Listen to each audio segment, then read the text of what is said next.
Okay, this is the second of the two videos, and in this case we're going to make it a little bit harder.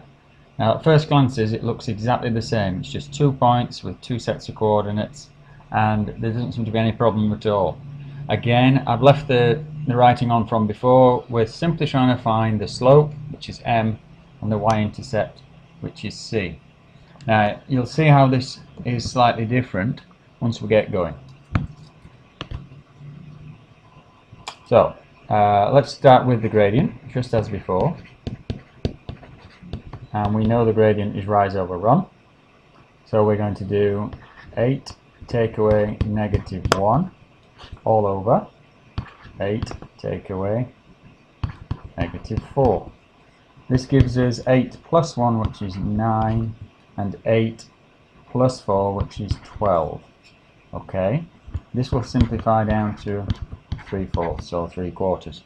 So the gradient of our line has a rise of 3 and a run of 4. The gradient is 3/4.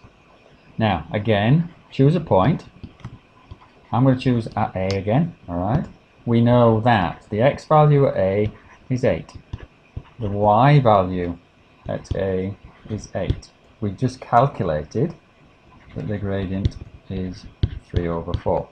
Alright, so it's exactly the same as it was before. The difference is we've got a fraction for the gradient, that's all. Going through, y equals m x plus c. Now I've deliberately chosen, oops, sorry, that shouldn't be then x, it should be x is 8 in there. I deliberately chose the point x is 8 because you can see with fractions that this will cancel down and then we can simplify. So 8 is equal to 6 plus c. It's an equation. Let's take 6 off both sides and we end up with 2 equals c. Therefore the equation is y equals 3/4 of x plus c. Now that is the form y equals mx plus c, and there's no real difference to being what you've done, except there's just some fractions, that's all. Now what I want to do is I want to take this opportunity to look at the thing called a general form. Now the general form is still a straight line, it still has an equation, but it looks like this now. Ax plus by plus c equals 0.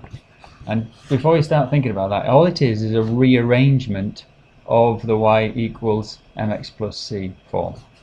And in this case what we're trying to do is we're trying to get a, b and c to be whole numbers or integers. So what we're looking for here is to get rid of those fractions. Okay, y equals 3x over 4 plus c is the form that we've got already. Now in order to get rid of the fractions then, I don't know why I've got c there, you've let me do that, look, it's 2 there. Right, so sort of a bit of a rewind there. We've got a general form here of ax plus by plus c. Now notice that I've used capital letters here, big C and little c.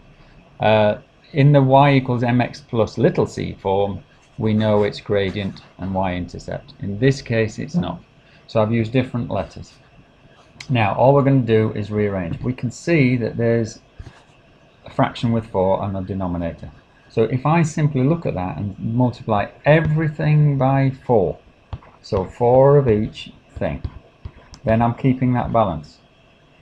And the balance then tells me that 4y equals, now the reason I've multiplied by 4 is that this 4 and this 4 cancel out. So now I've got x plus 8. Okay, now you'll notice the general form is blah blah and blah equals 0. So what we tend to do is we just shift things about. So here the 4y needs to be eliminated so that we can get the 0 there. So that's where the 0 comes from. So 0 equals x minus 4y plus 8. Or, oops, or x, or x minus 4y plus 8 equals 0. I suppose that is the better looking. I don't know what's happened to the computer here, sorry about this.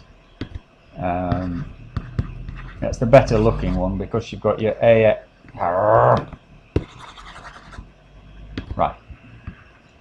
You've got your AX, your BY, and your C equals 0. So here, we don't have to write this down. It's got nothing to do with what we're saying. The A value would be the 1, the coefficient of X. The B would be the coefficient of Y, which is -4, and the C is 8. We don't write that. We don't need to write that.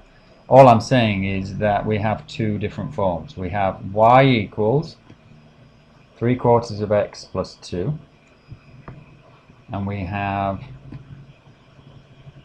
X minus 4Y plus 8 equals 0. So the general form, again, is just a rearrangement of the slope-intercept form. So you do need to know your algebra. It's as simple as that. Okay, we're done.